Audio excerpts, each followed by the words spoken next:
Hello everyone, how's it going? My name is, well, if you're going by my username, it's CoCoCowboy. If you want to address me as me, you can just call me Sullivan. Now, this channel's all over the place. I don't have many subscribers yet, but for those who are here, hello, thank you, welcome. This might not be what you were expecting, but expect the unexpected here, pretty much. So I am, as of today, 26 years of age. I am a trans ex-Jehovah's Witness. I thought today I could talk a little bit about what that was like for me growing up, what I'm doing about it now, how it's still affecting me, and of course, my outlets for past trauma. So, growing up, I was in a moderately, oh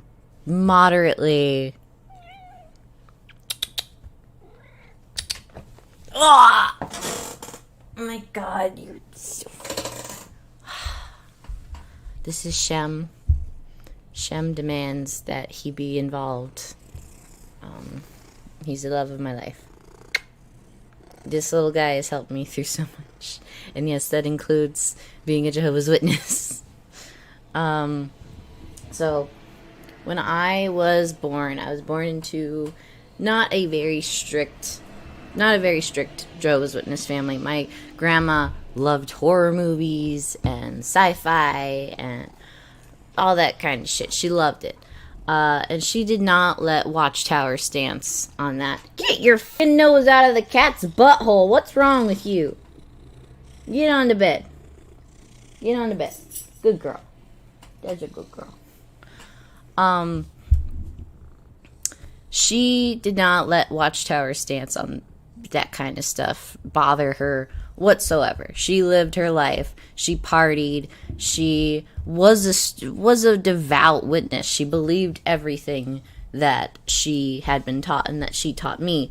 But she wasn't a sourpuss about it. She didn't let it control who she was, to the extent that she would not allow herself to enjoy the same things that she would if she were not a Jehovah's Witness. Which, she wasn't crazy. She didn't drink. I don't think she ever drank. She didn't smoke. She didn't, go out to bars or anything. She was a chill person. I loved my grandma. I loved my grandma very, very dearly. She was the maternal figure in my life until she died, because my mom worked a lot. So I saw my grandma as more of a mother than my mother, because I was around her a lot more. So when she died, that was devastating for me. And that set the catalyst for what would connect me to the religion from then moving forward was, I want to see my grandma again. And that was the only way was to be a good witness from that day forward. Between the ages of right after my grandma died, so like after age 7, to up to when I was about 11 or 12, we were still not very strict Jehovah's Witnesses. My mother and father, they were still married. They got divorced when I was 11. My mom wanted to be a witness. My dad very clearly did not want to be a witness. He was an apostate. He was very, very against being a witness, going to meetings and shit. We still went to the memorial every year. That was the one thing that we went to. And we would go to conventions. So I would go to conventions, usually with my mom. My dad never went to conventions, but he would go to the memorial most of the time. He stopped going to the memorials shortly before they got divorced. But for a while, that was the only interaction I really had as a Jehovah's Witness with the religion. I still read the materials, so I read the Watchtowers. I had a bunch of these old what were they? they were like the collections of the Watchtowers and Awakes, and I would read those. And I would read a lot of the older literature because we weren't so... we hadn't been going to meetings and stuff. We didn't have too much current literature. So I read a lot of the older literature because even though my parents, weren't going to meetings and stuff, I wanted to be a good Jehovah's Witness. Even as a little kid, I didn't know everything about it, but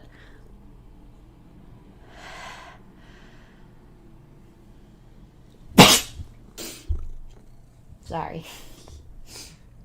I didn't know everything about it, but I knew that if I wanted to see my grandma again, I needed to be a good Jehovah's Witness. Leading up into my preteen years, so when I was about 11 to 12, right after my parents divorced, I started having really strong feelings that I had been born in the wrong body. And this was around the time when my mom, after she had divorced my dad, she had started going to meetings more frequently. So we were going to every Sunday meeting, not really any midweek meetings, because you could not get me in a dress more than once a week. And I had a lot of stress, and I don't know, I guess, well, it was dysphoria about wearing a dress. I did not want to wear a dress, and I wanted to be a witness. I wanted to be a really good witness, but I did not want to be a sister. I was like, no, I'm a brother. I want to be doing the things that brothers do. I want to do the microphones. I want to wear a suit, and if I can't, then I don't want to come at all. And that, of course, did not happen. I was, of course, forced to wear a dress, and I was forced to come at least to the Sunday meetings, especially if my grandpa was there. He did not go to our hall, but I actually fun fact, I went to the same hall that Serena Williams went to. I used to sit right behind her. Had no idea until someone had told me, hey, that's Serena Williams over there. And I was like, oh, she's very tall. Not a fan of her, by the way. I think that she is using the religion as a sort of like, oh, look at me, I'm religious thing, without actually understanding the destruction that comes with being a Jehovah's Witness for most people. Celebrity Jehovah's Witnesses typically don't get treated the same way as the rank and file because, they're famous, whatever. So she gets to be a feminist and all this shit, but she doesn't want to stick up for the women in her religion that are not treated equally to the men, which is bullshit, but that's completely beside the point. So I was going through a lot of dysphoria at that time, and my mom was not happy living in Florida, so we ended up moving to the Carolinas, and we moved in with my very strict, not the strictest. I have seen stricter JW families, but my family was definitely among the strict ones. At least my aunt's side, my biological aunt. My biological uncle, his family is a little more lax, but my biological aunt, her family is much more strict. So we were living with my aunt, my biological aunt, and my uncle, and my two cousins. And I was really heavy in the throes of dysphoria at that point because my body was changing. And whereas before, when I was just living with my mom, I was allowed to dress like a boy. She let me bind my chest. She let me keep my hair pretty short, like about the length it is now. My hair's fucking... It's wet right now, so it's not poofy, but it was about this length. A little bit longer. She wouldn't let me go to above the neck. So I like it this length now, but I wanted it bald. I did not want any hair at all. I did not want any boobs at all. I didn't want shit. But living under my aunt's roof, that was a no-go. I was to wear regular bras that showed off my figure because that's really creepy. I was to wear feminine clothing only. I was to wear dresses and go to meetings twice a week and go in service with my dress on. And my only way of getting around that, because I felt so exposed and so awful in a dress, I would just wear pants under the dress. I'm like, well, you can't stop me from doing that. Like, you can't. If you don't do that, I'll just not wear underwear and I'll flash all of you and then you'll all be pedophiles. Anyway. So,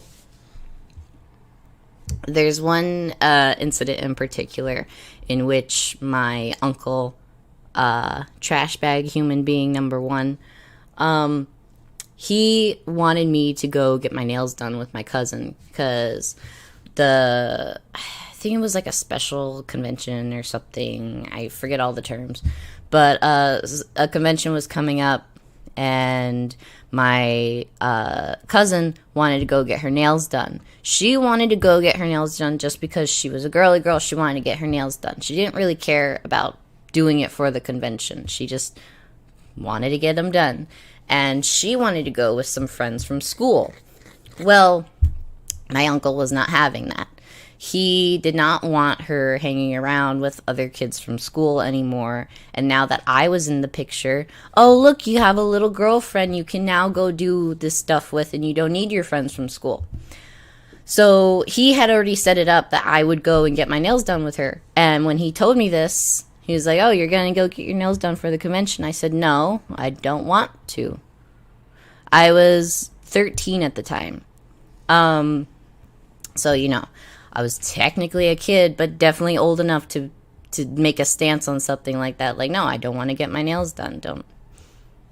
It shouldn't be a big fucking deal, but it was. So he starts harassing me and teasing me in front of everyone in the room. I don't remember who was in the room, but I remember there were people in the room. And he's like, oh, you want to be a boy then because you don't want to get your nails done? Look at you, blah, blah, blah, blah, blah, blah, blah. Just being mean to a child. I was 13. Don't jump on Domino. Okay. Good boy. And he was harassing me like nonstop, like, oh, you want to be a boy because you don't want to get your nails done. And I was crying. I was sitting on the couch, curled up in a ball, crying because he would not fucking leave me alone until I said, okay, I'll get my fucking nails done. Didn't say the fucking, but I wish I did. And I went, and it was the worst experience of my life because I don't like my hands touched. I'm, you know, possibly have some undiagnosed issues there, but I don't like my hands touched. I don't like to be touched unless I'm really, really close to the person. I don't like hugs. I don't like close connection. I don't even like eye contact. I don't like my hands touched at fucking all, especially my nails. And it was agonizing having them push back the cuticles and shit. That was the worst. It hurts still just thinking about it. But it hurt so bad, just emotionally, and like, throughout my years living there with my uncle and my aunt, I didn't live there for too long because we later moved to my biological uncle's place, which was a little bit more lax. But I was essentially bullied into behaving female. If I didn't want to wear makeup, I would be bullied into it. If I didn't want to wear a dress, I would be bullied into it. Everything was tearing down my walls and making me so uncomfortable with comfort, with who I was, making me so uncomfortable with that. Like it was somehow a bad thing to want to be a boy, or that I was less of a person because I wasn't identifying with the gender that I was born as, that God wanted me to be, that I was a disgusting person for that, and I deserved to suffer, and I deserved to be bullied for it. And that was drilled into me again and again and again until finally I came to this conclusion while looking in the mirror that if I want to be treated with any sort of respect, I need to be a girl. And so, of course, that led to me trying to figure out what it meant to be a girl. So, I never felt female. I never felt like a girl. I never wanted to be around other girls. I never wanted to, I was not crazy about the dress up. I didn't want to dress up. I didn't want to wear makeup. Clearly, I didn't want to do any of this shit. And everyone knew, and they were just like, oh, that just means you're a tomboy. You'll grow out of it. You'll get over it. I'm like, I'm not a tomboy. This is not, oh, I'm okay with my gender, but I want to express my masculine characteristics. Everybody has masculine and feminine characteristics. That's what makes us human. And everybody is on a different spectrum with that, whether they are male or female biologically. How they express themselves is different, and it's either more masculine or feminine. And this was not that. This was not a girl who wants to be more masculine. I was a masculine person, and I wanted to be able to express myself and be acknowledged as the gender I felt I was. And I didn't have the words to put that. I didn't have the words to put that into context for them. And even if I did, they wouldn't have cared. They would have fought back against it. So even if I was able to fully express how I was feeling and explain that, no, I'm not a tomboy, I would have just been swept under the rug regardless. So it's not like it matters. In our hall that I grew up with, it was a fun hall, actually. They weren't the strictest hall that I had ever been to, and they were very friendly. And many people there I considered genuine friends, the really good genuine friends. Around 16 is when I started to realize that I was bisexual, that I was having feelings for both boys and girls. And that was swept completely under the rug. So when I told my mom, she basically said, no, you've always liked boys. You're not a lesbian. And I'm like, yeah, I know I'm not a lesbian.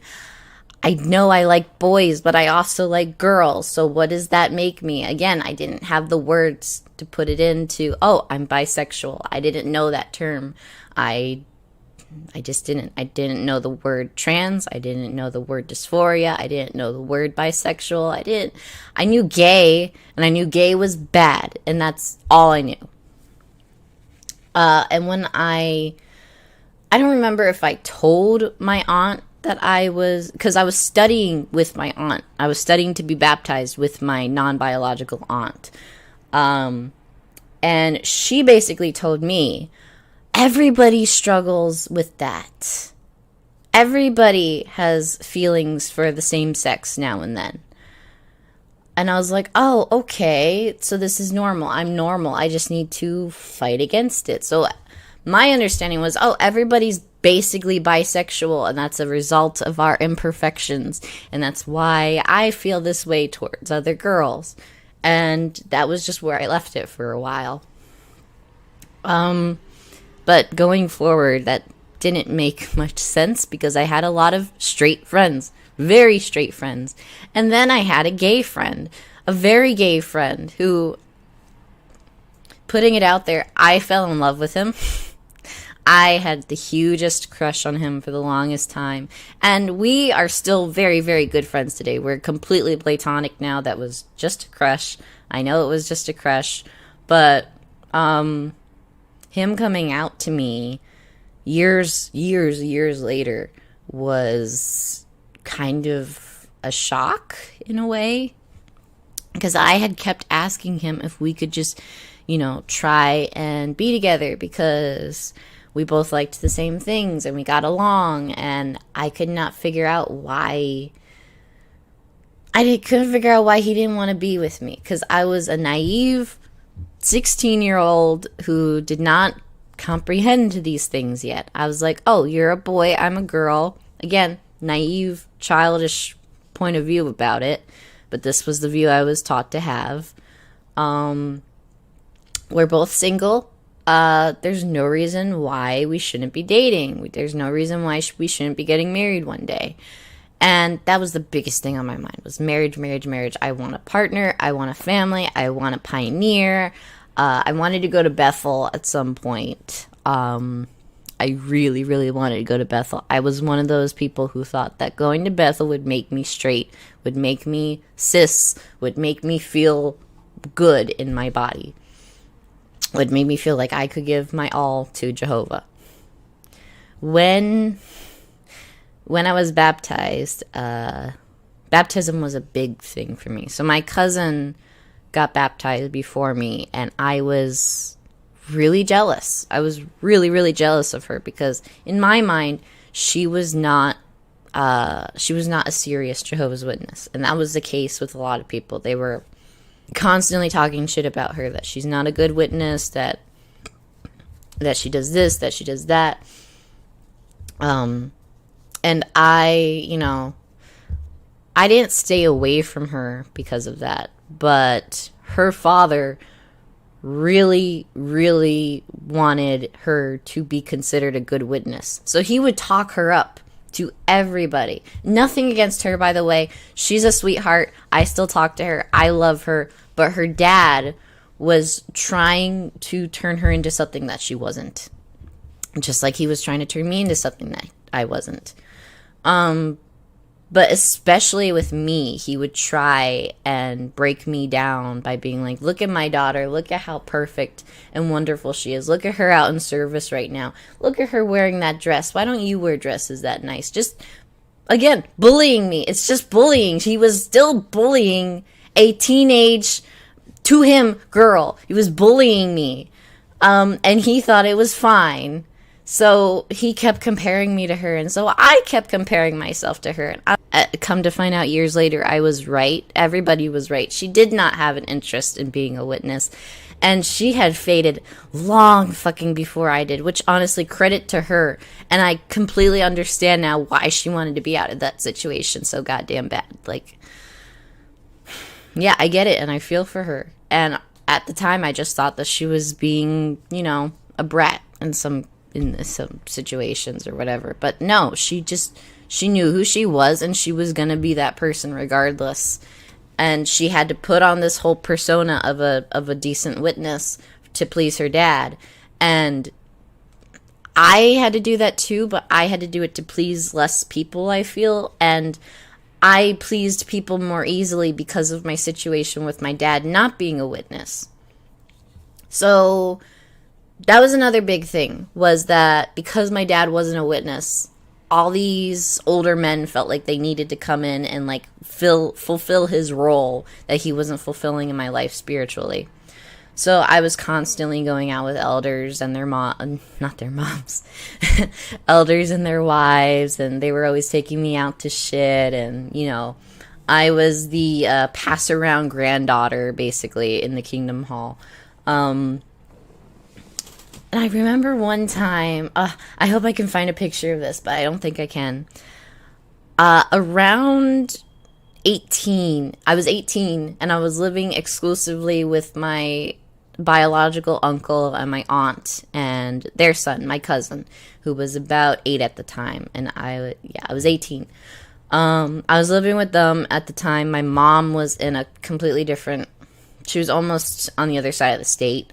So I didn't see her too often. She had married this guy that she met online, and I wasn't too happy about the situation. But so I was living with them, and I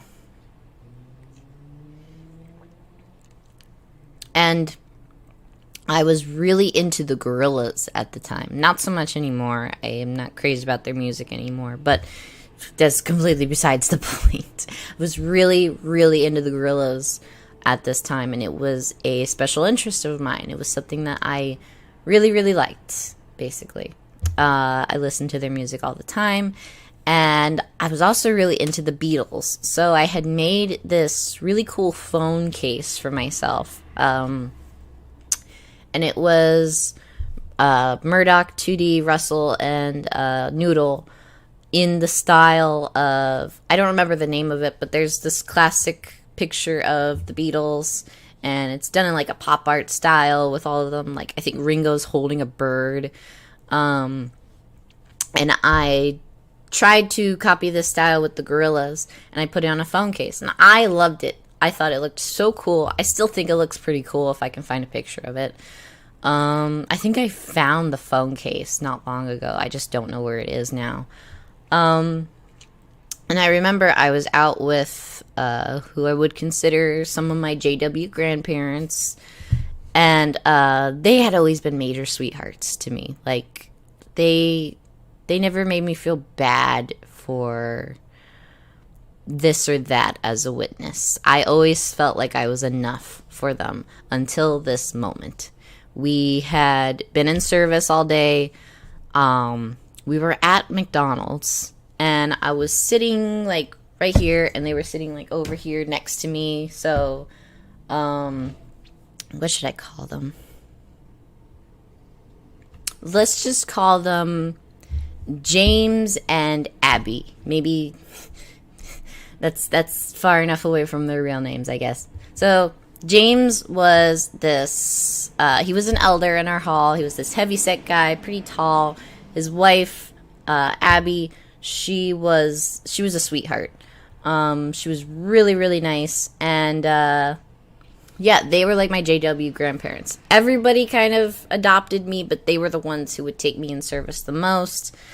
So we were at McDonald's together. I had my phone, and I put it on the table like that. I wasn't trying to, like, put it out there or anything. I had actually been keeping it pretty, like, you know, in my book bag or whatever. But in this situation, I was either texting on it or something, and I just put it like that. And the phone case was on top. It could be seen. And James looks over at it, and he says, "Can I see that? Can I see your phone?" And I was excited. I thought that he, like, knew that was the gorillas and he liked the gorillas too or something. So I was like, oh yeah, sure. So I give him my phone, and he looks at it, and he's like looking at the characters, and he's like, you know, really just, I don't know what he was looking for, but he hands it back to me, and he says, those are some serious characters. And I was like, yeah. And he said something about idol worship or something, and my heart just sank. And I was like, you're telling me that what I made was bad? Like, he's like, yeah, you need to change it. And I was like, so that was really heartbreaking. And that was my first moment with him where I was like, felt bad. He made me feel bad about something that wasn't a big fucking deal to begin with. So I changed it. I changed it to Parappa the Rapper.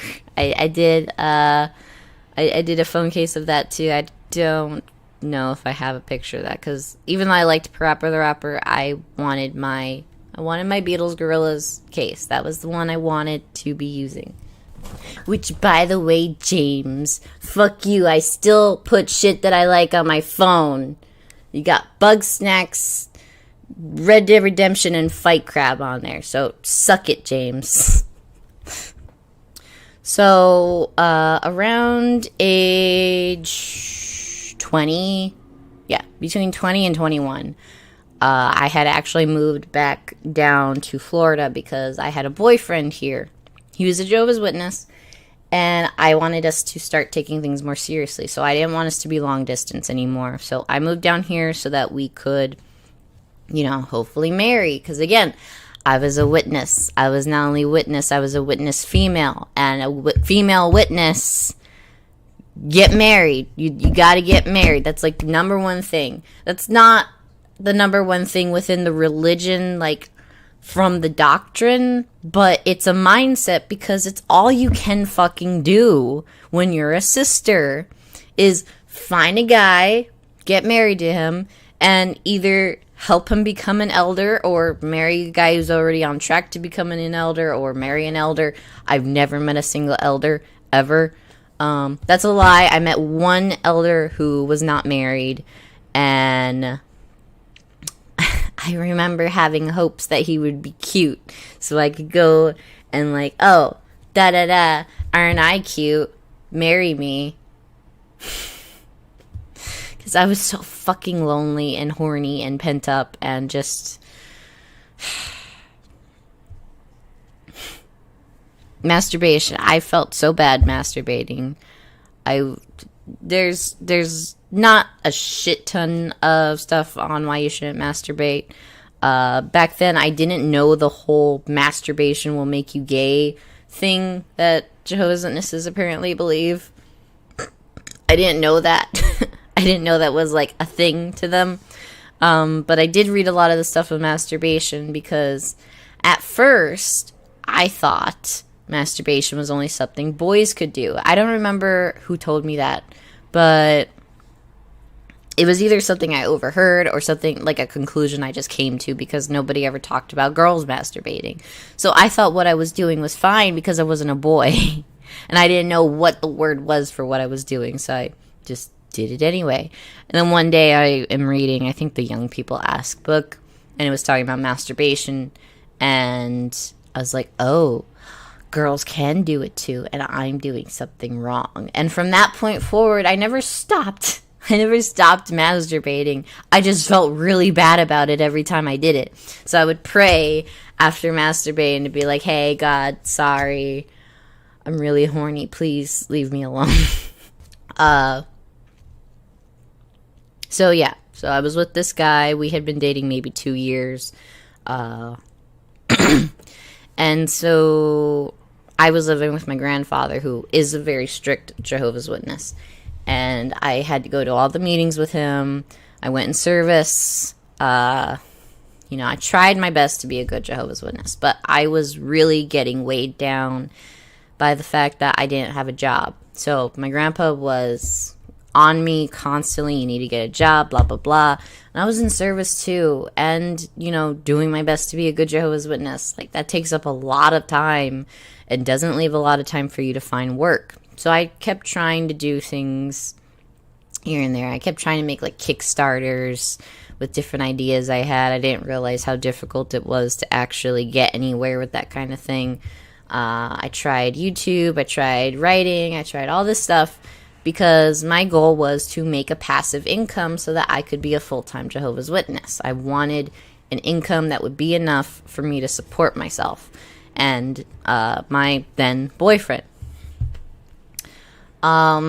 Finally, what ended up happening was I had, is the gain too high on here? Better not be. Hello. There was this girl, don't remember her name, never spoke 2 words to her in my life, but I went up to her at the hall because someone had mentioned that she worked at this retirement home that was always hiring. So I went up to her. I was like, hey, do you think you could give me a word in or something? And she did. She helped me get a job there. And I was so goddamn thankful. That was my very first job. Before this, I did a very short stint in a call center that I didn't consider a real job because I only went through the training there. Realized that we were scamming people. It was 100% a scam. And I left. I was like, I had a breakdown. I was like, I can't do this. Jehovah will hate me. Again, it came down to Jehovah. Even though it was a shitty job and I'm glad I didn't take it, it came down to Jehovah will kill me if I take this job. So I get the job at the retirement home. I was a waiter. Loved it. Fucking loved it. It was my first time being around people with vastly different backgrounds. So I was around devout Jews. I was around non-denominational Christians. I was around Catholics. I was around all sorts of people of all different faiths. I was around atheists, agnostics, all kinds of stuff. And I talked to them because they were my coworkers. They were my friends. And I talked to them, and I realized, especially with this one guy, I think he was a non-denominational Christian, but he was like a really dedicated person. And he drove me home from work one night, and we were talking about the Bible and stuff. And he hits me with all of these really hard questions, in particular about the Trinity. And he's showing me stuff from his Bible. And I'm trying to come up with stuff from my Bible. And I'm like, why am I not coming up with anything here? Like, I kept searching and searching for like specific things he was talking about, not just the Trinity, but other things as well. And I was not finding anything. And I was trying to pray to God. I was like, come on, there's got to be something I can, this is the truth. This is the truth. This is my job to tell him that this is the truth and to show him. And I wasn't being a good witness because I was blank. I was completely blank. I was like, 21 years of my life, being almost for the most part drenched in it. And I could not come up with a single goddamn thing to debate this guy. And I came to this, this had been happening so frequently. It was the most intense with him that I could not come up with anything. But it was happening with a lot of other people too. Like, I could not come up with answers for different things that I thought I had all this knowledge of. I thought that I was the informed one and that these idiots around me in these other false religions knew nothing. And yet they knew my Bible. They knew their Bibles far, far more than I knew my Bible. And I came to this conclusion that even though it wasn't what I was supposed to believe, that everybody has their own road to God, and that I should respect everybody's road, no matter who they are, because I saw how important their faith was to them, and I wanted to respect that and not try to convert them. I was becoming a good human being. It was around this time when, of course, I'm hanging out with the worldly people. And they start taking me, they start taking me out, start taking me to parties and stuff. I broke up with my boyfriend because he made it very clear that he had no interest in marrying me. And I asked him straight up, partially because I wanted to stop playing this game with him, and I could see the writing on the wall that he was not interested in having a serious relationship with me. But also, I was getting my first dose of freedom, and I wanted to be able to grab it. And I was like, if I'm stuck with this guy who does not seem to care, about having a relationship with me. I'm still friends with him too, by the way. Hi.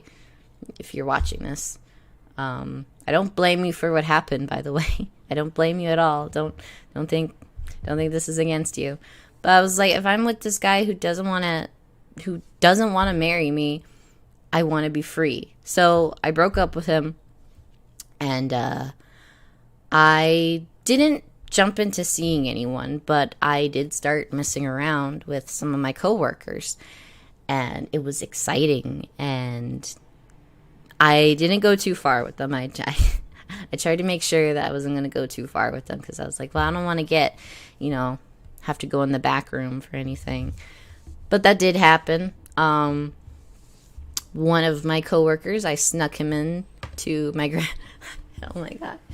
I can't believe I'm saying this. I really hope that nobody, no family is hearing this. But you know what? Fuck it. I snuck into my grandpa. I snuck this guy into my bedroom at my grandpa's house through the window. He was not the first. He was the first. He was not the last. And that's how I got around it. I got sneaky. When you're not allowed to do things that you want to do, you get sneaky. That's just the way it goes. Should I have done it? Probably not. I feel like, looking back, it was disrespectful to my grandpa's space. I should not have been inviting people in who he did not know. So that was disrespectful to him. But was the act itself wrong? Of course not. I was horny. I was pent up, and I wasn't even having sex. We messed around a bit, and afterwards I felt awful. I felt really, really bad. I was terrified of walking by flocks of birds, because I thought, if Armageddon comes right now, I am not in a good standing with God. I will die. So I went to the elders, probably a day later. And I had written this letter. So it was a Thursday night meeting. I was sitting in my room and I wrote down this long letter explaining in not much detail. It basically said, I have sinned. I have committed sexual immorality. I am sorry. And more details or less. Did not mention anything particular, none of the acts, if you will. So at the hall, I think it was after the meeting, not before. It might have been before, because I was really desperate to talk to someone. I went up to the first guy I saw, who I knew was an elder, and I was like, hey, I need to talk to you. And I hand him the letter. He goes and finds another elder who I had never met before. Like, he was brand new to the hall. They bring me in the back room, and they don't even read the letter. They don't even glance at it. They have it on the table, and they're like, we want to hear from your mouth what happened. So I repeat exactly what was in the letter. Exactly, word for word, what I had written down. And they're like, okay, can you go into more detail? I was like, why? Why do you need to know more detail? I committed sexual immorality. What do you want from me? And they're like, well, did he touch you here? Did you touch him here? And I was like, yeah. And they wanted me to describe from the beginning to the end, the entire act. Did I make him come? Did he make me come? How many times did we come? Were his fingers inside of me? All this shit that they did not need to fucking know. And even when I was there in the room with them, I was like, why do you guys need to know all this stuff? Like, why? But I was distraught, and I went along with it anyway, and I told them everything they wanted to know, and I felt really exposed at the end of it. But I also felt like, oh, that's Jehovah's holy waves, crashing over me. This is good. This is how I get it out. So they tell me that they are going to set up an elders meeting, and I was like, I thought that's what this was, and it was not. But they set up another elders meeting with 3 more men I did not know. I had met one of them before, and I guess you could consider acquaintances, at least with him. We talked like once per meeting, but I didn't really know much about him. I didn't know who he was. I never went out in service with him. Like, he was not a friend. He was someone I talked to now and then. And then they told me, okay, describe in detail what happened to you and what you did.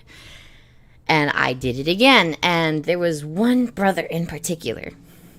He was this heavy-set guy, slicked back black hair, who told me he had 2 daughters in not a similar situation, but he had 2 daughters.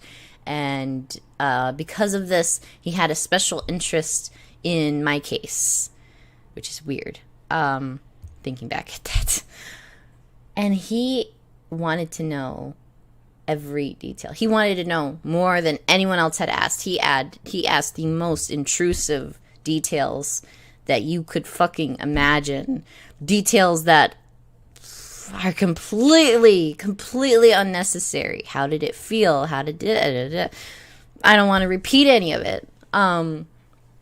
Really gross stuff. Really fucking gross. And then afterwards, they gave a prayer or whatever. And they informed me that I would be publicly... Was it public? Yeah. They informed me I would be publicly reproved. So they said to go home and tell my grandpa to expect the reproval so that he doesn't have a heart attack. So I told him what happened. I told him that I got reproved.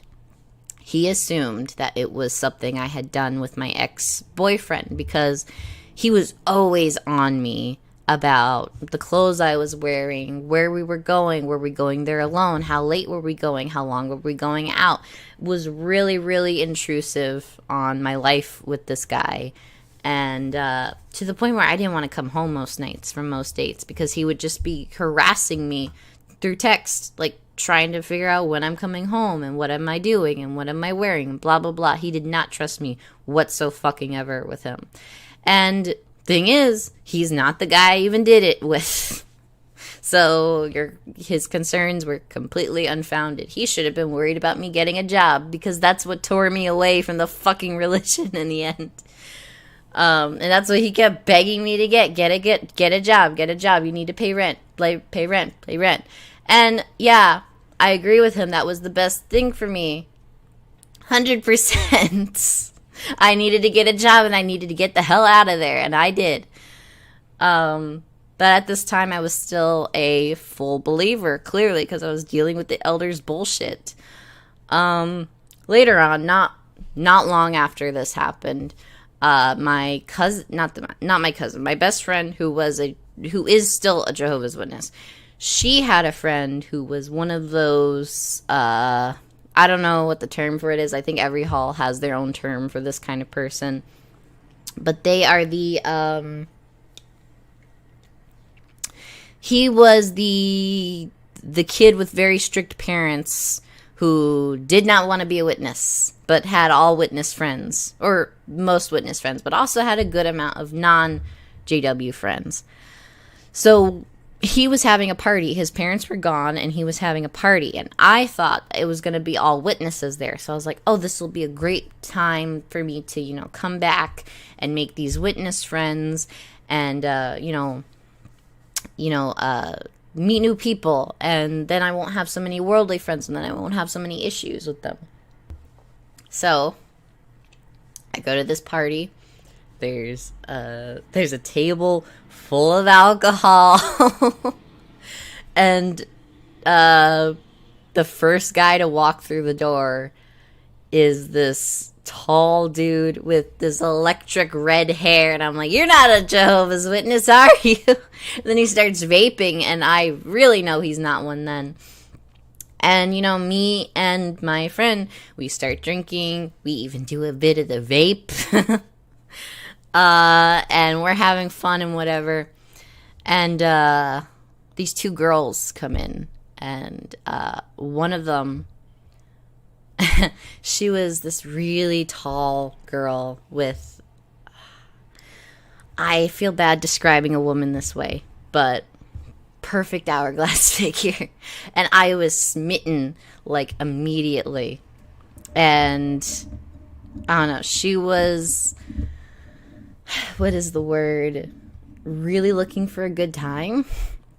And so she was being really flirty with me, and I had never experienced that kind of attention from a girl before. And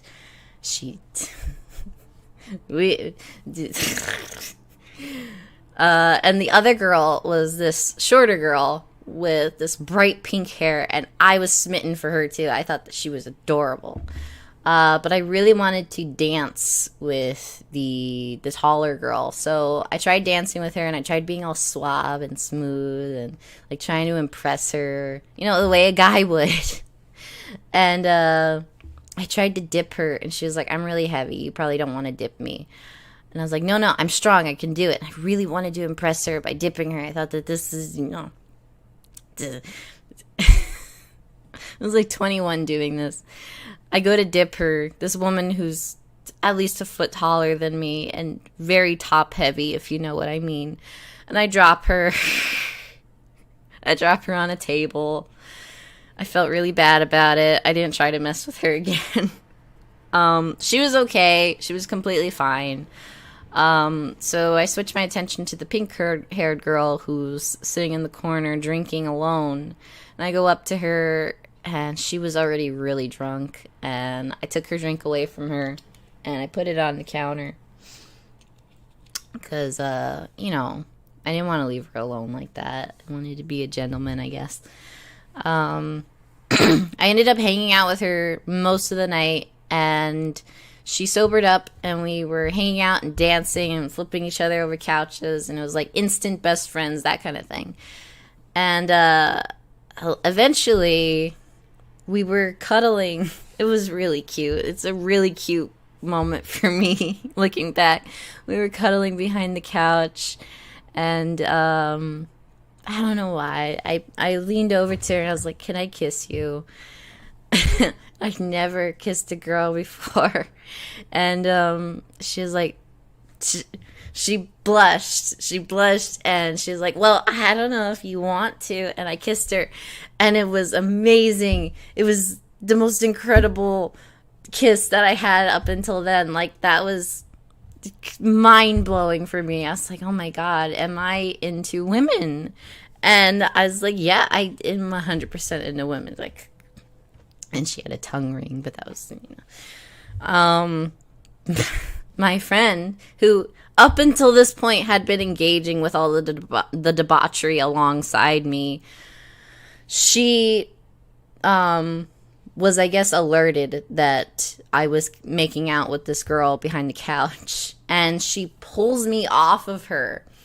And the girl thinks, she starts freaking out. She's like, oh my God, I'm sorry, I didn't mean to take your woman, And she's like, no, she's a Jehovah's Witness. She shouldn't be doing this.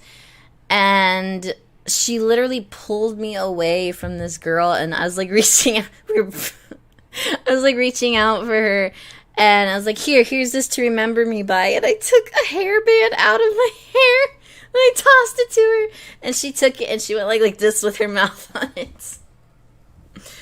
Oh my God, that was one of the funnest nights of my life, even though it ended that way. So we go home, and my friend tells me that she was upset, not necessarily because I was making out with a girl, but because a couple weeks earlier, she had gotten really drunk with me, and she had tried to kiss me, but I turned her away because she was like a sister to me. Like, I didn't want to do that with her, even though up until that point I had never kissed a girl. And she was like, so you'll kiss a stranger, but you won't kiss me? And I was like, yes, because I'm not attracted to you. I'm sorry. And I was attracted to her, so, she wasn't like a sister to me, clearly.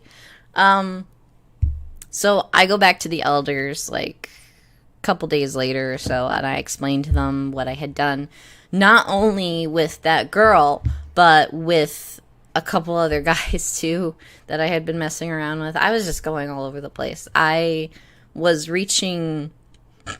think I was reaching this point where I was still a full believer. I still believed in the doctrine. I still believed in paradise and God and Armageddon and Satan and all that. But I just was losing steam.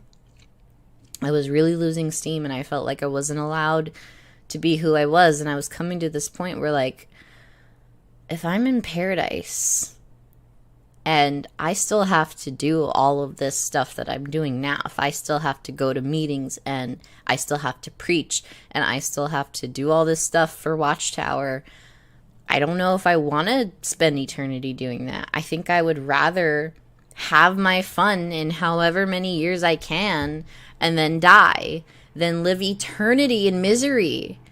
And it comes down to, like, oh, well, if you're happy, God will make you happy to do it.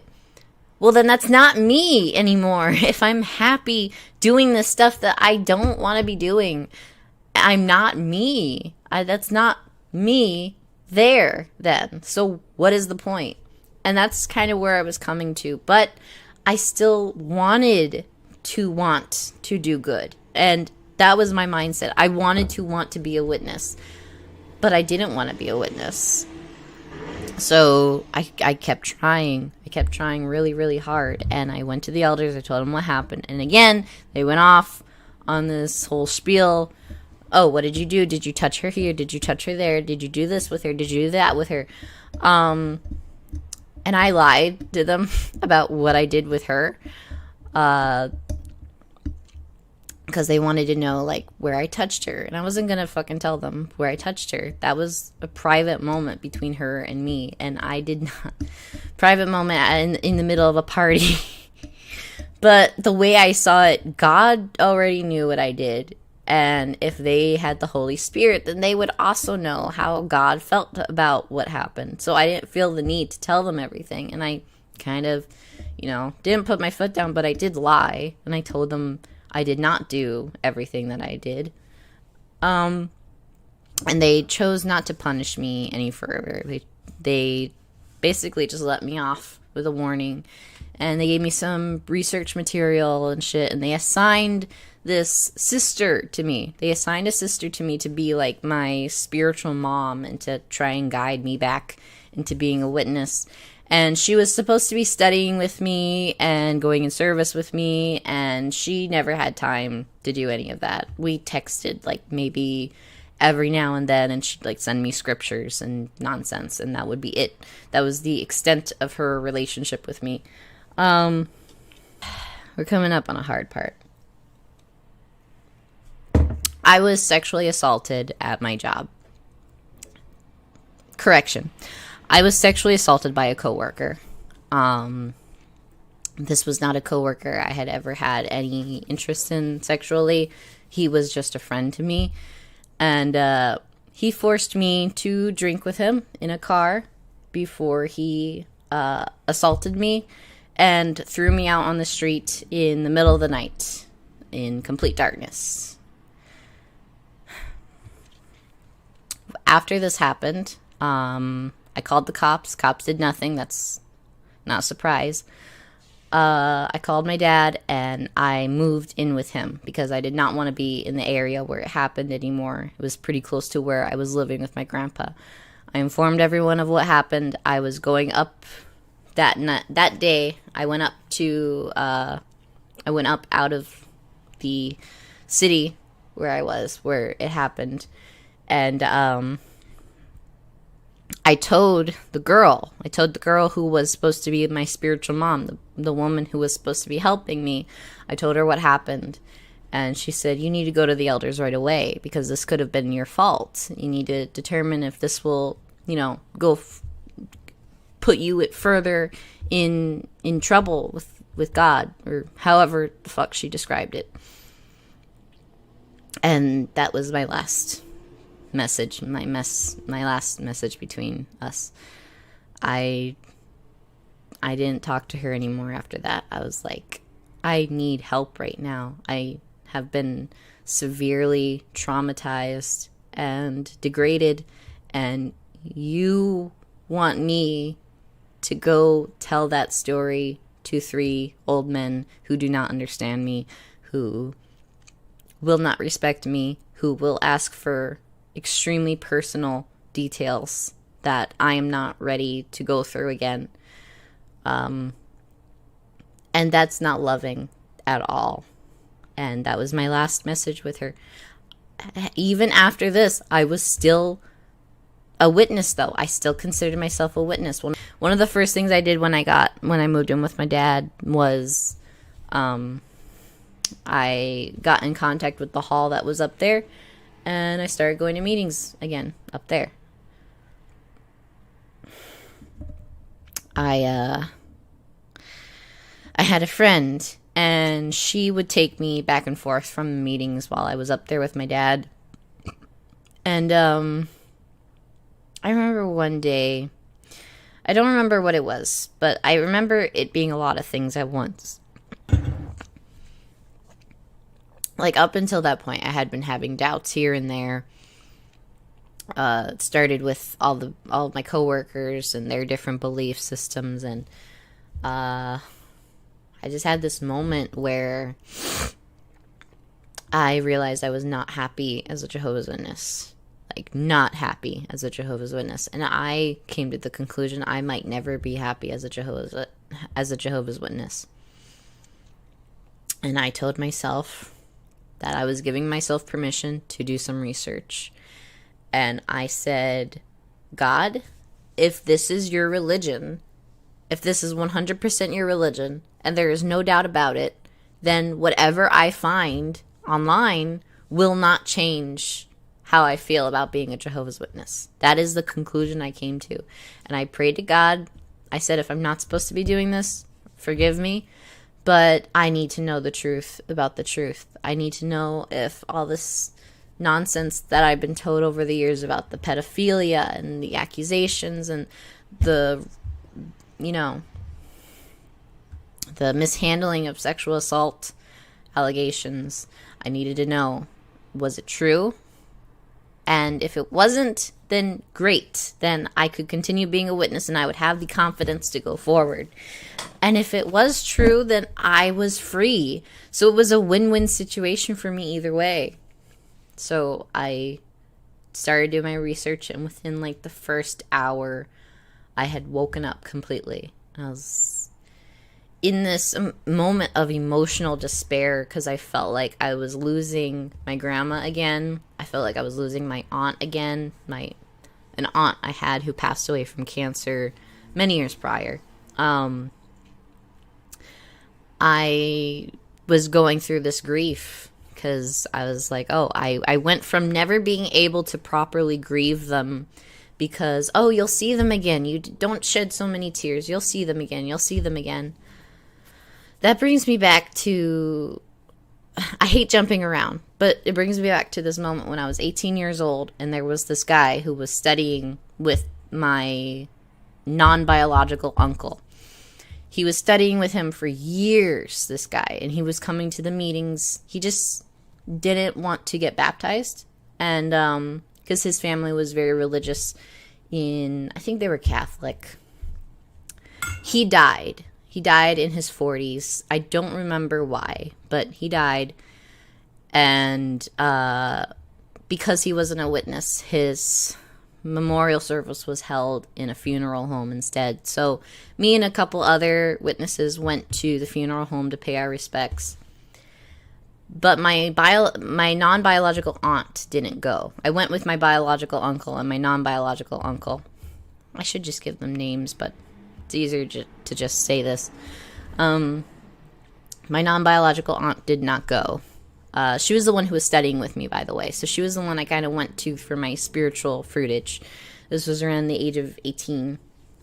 So we went, and I remember it was an open casket funeral. I sat in the way back, and his family was all up in the front.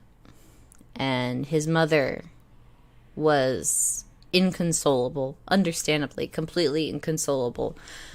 And she was, she was throwing her body over the coffin and screaming, my baby. Really sad to see. Like, goddamn. You don't want to bury a child. I had to see my dad in a coffin, and that was hard enough. Imagine that being your kid. Like, I had sympathy for her 100%. Like, her son was young. Her son was really young. She shouldn't have lost him, and that was a tragedy. It was a real tragedy. And when I came home, my non-biological aunt, I'm just going to call her Samantha from now on because, so Samantha, she asked me, so what was it like? I bet that was kind of a different experience for you because you've never been in a funeral home or anything like that. Was it like similar to what you'd think a church would be? And I was like, yeah, I think so. And she asked me, was anyone crying at the funeral? And I said, yeah. And I relayed to her the experience of, watching this mother crying over her son's casket or her son's coffin, like, crying over his body and being, it was traumatic for her, and it was, a true moment of despair that I was witnessing.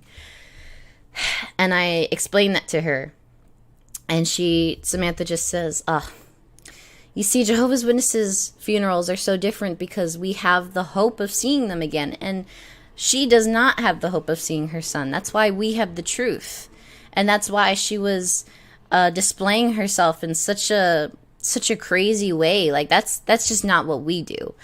And she was degrading this woman for reacting to losing her son. And goddamn, this is a woman who I had looked up to when I was growing up, or at least in those formative years of being a Jehovah's Witness, in my years where it was really being ingrained into me.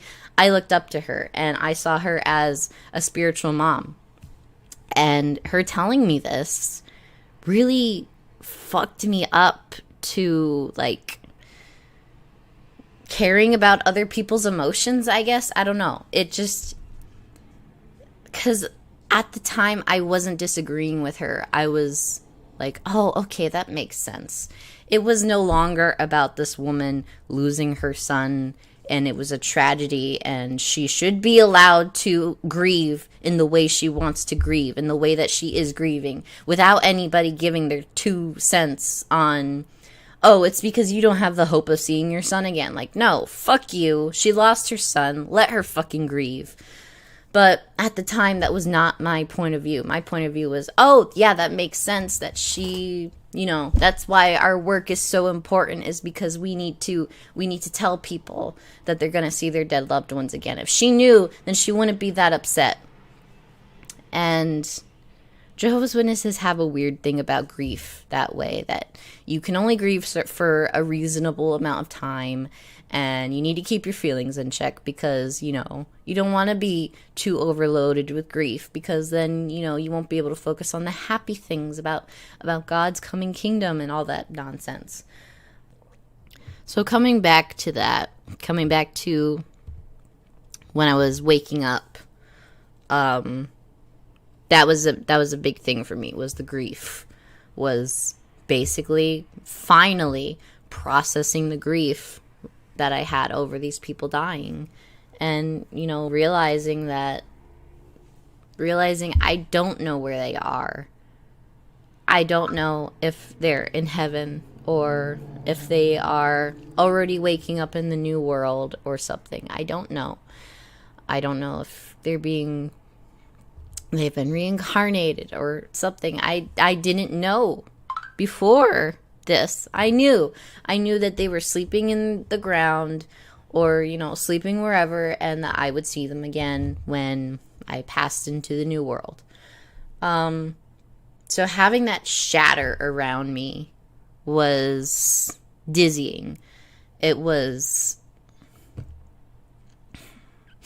really emotional, especially basically losing my grandma again, losing the hope that I would ever see her again.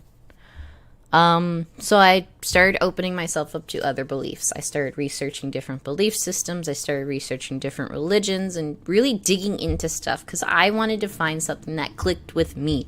It was like getting out of a bad relationship. You want to immediately jump into another relationship because that's what's comforting for you. Instead of taking the time to decide for myself what my beliefs were, I wanted to jump into another belief system right away.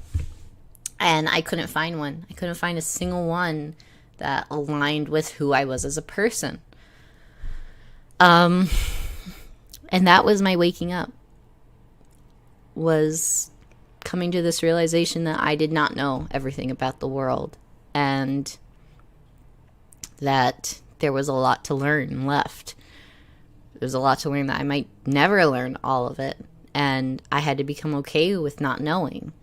Becoming okay with not knowing is something I still struggle with today. Like, I'm in therapy now. But ultimately, that is the scariest thing, is opening yourself up to not knowing. To go from, I know all the secrets of the universe. I know what's going to happen to us in the future. I have faith and hope in a future that is beautiful, and it's perfect, where nobody will ever die. And I had all these plans too for what I was going to do in that future, for every 1,000 years that I was in that future, the different things that I would be doing and learning about the world and nature, and coming to the realization that that life that you've set up for yourself in paradise is not real. But also realizing that all the shitty stuff isn't real too was really good. Because again, I didn't want to go through all that shit as a Jehovah's Witness. I did not want to go through that for eternity, having to be a Jehovah's Witness. That sounded like misery. Living forever, yeah, that's one thing. That's different. But having to be a witness was the miserable part of that. And that was no longer true. It was a big... As much as I was grieving the loss of my belief system, the loss of my family, the loss of everybody living and everybody dead, who was a witness, everybody living was going to be shunning me the moment that they found out I woke up.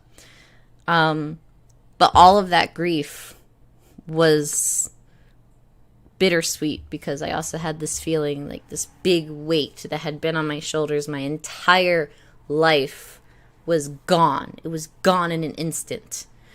That was relieving for me. And my conclusion was, okay, I'm going to do something with my life now. And that's what I've been doing for the past, how long has it been since I left? I left in 2018. It is now 2023. So it's been 5 years. I didn't have to look that up. Don't worry. I've discalculated it. Leave me alone. So 5 years of being free and trying to figure out what I'm going to do from here and doing it. I am now allowed to take part in and be obsessed with whatever the fuck I want, and nobody gets to say shit about it. And coming to this point, and I've only recently come to this point where I'm comfortable presenting as myself. I'm on testosterone now. I've been on testosterone for nearly a year. Not a lot of my family knows. They don't need to know. Actually, my biological aunt has recently been reaching out to me, and that's been weird because she does not know anything that's been going on with my life other than the fact that I got married. That's the only thing she knows. And she sent me an anniversary card. She doesn't know what I look like now. She doesn't know what I sound like now. She doesn't know what my beliefs are now. She had actually tried when my cousin moved out and started her own life away from the witnesses. My aunt had asked me if I could talk to her about moving back in because she was afraid that she was leaving the truth. And I just looked at her like, you don't know shit, do you? She's been out longer than I have. And I'm out now, too. Neither of us believe your bullshit anymore. I'm sorry. Can't do shit about it. And I remember my grandpa had asked me what I thought about my cousin moving away and not going to meetings anymore. And I said, I'm proud of her. I'm damn proud of her. I told him when we were both witnesses, my grandpa knew. My grandpa, by the way, ended up being not okay with me not being a witness, but he didn't shun me because I was never disfellowshipped. So he saw that as a loophole to continue to talk to me and to continue to help me. Thank God, if there's a God, thank God that he was like that and he was not one of those people who, would shun me and throw me out, because there were people like that in my life as well. And thankfully, my grandpa was not one of them. But yeah, he had asked me what my opinion was, and I told him I was proud of her. That when we were both witnesses, I was pitted against her all the time because my uncle, my non-biological uncle, was so insistent that she be a good witness. And so I was the bad witness. And, I needed to look up to her, that kind of thing. And I was like, I told him that put so much division between us that we weren't even friends until both of us left the religion because we were constantly being pitted against each other and we were family. So, no, I'm not going to try and convince her to return to a destructive cult. And I didn't word it that way, but that's what I told him. And he respected that. He respected that decision. And when my aunt had apparently been asking him if I was going to meetings or whatever, he apparently told her, basically, it's none of your business what I'm doing. And I was very surprised about that, because my grandpa, when I was a witness, he was very, very hard on me, very strict on me. And I think he realized that his strictness is part of what tore me away.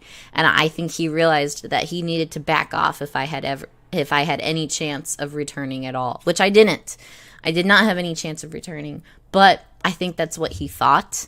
And I think that's why he stopped being so strict. Well, Either that or he realized that there was no chance of getting me back, and he didn't want to waste his final years hating his own grandchild. Now, coming up to 2020, I was no longer a witness. I was living with my grandpa still. I had been living on my own for a period of time, but that fell through. And I was working from home this time while living with my grandpa. Of course, 2020, that's when the big C hit the world, and the Jehovah's Witnesses were forced into Zoom meetings, which definitely made it easier for a lot of people who were still in, like, PMO people to officially leave. And had I not left by then, I probably would have within that time frame, because that was a perfect time to leave. Honestly, it was a blessing in disguise for some people, I'm sure. But it was during this time that I had been watching a lot of EXJWs still, because I got really into watching EXJW stuff when I was just leaving, because it was providing a lot of I guess ammunition for me. What is the word? It gave me the strength to stick to my. It was interesting. I think it was just interesting. I don't think I had a reason. It was very interesting learning shit about this religion that I never knew, that I was never taught, this stuff that was never privy to me. And it was during this time that the Jade Anita videos came out. And I, as well as many others, like, right away saw that they had a lot of chemistry together. And I and a couple others, I almost thought that they were changing their stance on homosexuality because of how much connection these two girls had. But of course, that was not the case. It was just really accidentally coded, very hidden. But they were totally gay for each other, and I made a book about it. So yeah, this was my first attempt at doing anything, not my first. This was not my first attempt. Let me get that straight. This was my first attempt at some EXJW material. So explaining these is going to be a fun one. I was... right after I left Jehovah's Witnesses, I left this out because I didn't think it would be relevant, but looking back, it is very relevant. I was dating a rock star, okay? So I was dating this guy, and I would hang out with him and his band, and I would write comics. And this was one of the first, like, full-length ones I did. I went by a lot of different names with my writing. And it's a full-length comic. Or not a full-length comic. It's a short comic. But I did this. And it was my first attempt at doing something raunchy. Like, this was my little raunchy. It even starts with... I don't think I can show it. Yeah. It starts with Adam and Eve in the Garden of Eden. Naked. And then they have sex.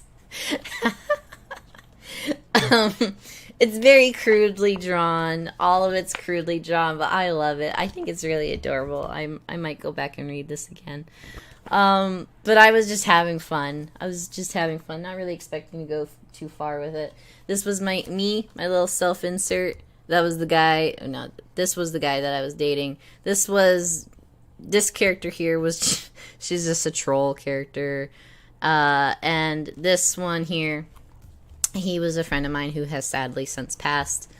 So he's the reason I stopped doing the comics when he passed, because the comics would not have been the same without him.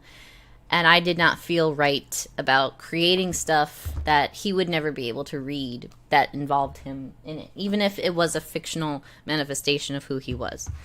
That aside, my second comic was this, Trapped in the Tower. So this one, can I show?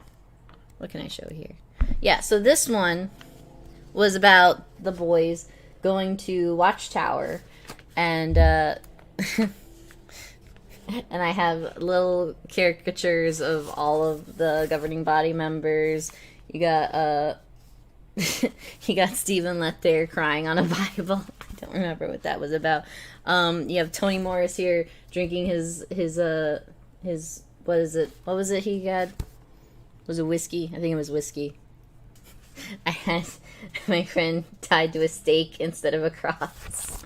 So yeah, I had done this, and this was my first, like, I posted it around a little bit on the EXJW subreddit, but I never got traction there for anything I did. So, I shared it with a couple people. They liked it. I still think it's pretty funny, pretty fun. Again, not gonna do anything with it more because I don't feel right about doing stuff without my friend, but I did a couple more that I never published. But anyways, that was my first attempt at something XJW. My second was this. So this is Forever and for Always. I wrote it again while still being Marilyn Belrose. I have since blocked that name out because I don't want to go by that name anymore. It's extremely feminine and it makes me uncomfortable. Aw, baby. Oh my god, please get this. Yes. Oh my goodness, please zoom in on that. Oh. Okay, she's done now. So this started out as a fan fiction that I had started posting on my AO3. I'm still going to post the whole thing on there. I just have been very lazy, honestly. It's like the book is finished. There's no reason for me to not be posting it on there. But anyway, so it started out as a Jade and Nita fan fiction in which it takes place right after the videos for that convention end. And it's about them realizing that they love each other. And, I won't spoil the ending for you. But it's also about waking up and coming to terms with what you've been told being a lie. As well as coming to accept yourself and who you are. And that nobody can tell you what God thinks of you. And that is up for you to decide for yourself. And it started this Jehovah's Forbidden Love Story. I decided recently I want to keep doing books like this. I want to keep making Jehovah's Forbidden Love Stories. What are you doing? She's lifting up the mattress. This is a heavy ass mattress. I don't know how the fuck she's doing that. She weighs like 20 pounds. But anyway. So I'm currently working on another one. Another Jehovah's Forbidden Love Story, this time between men. And I am very, very excited about it because here's the thing. We're getting into a bit of a thing here. This video is going to be a lot longer than I thought it would be. Please be patient with me. I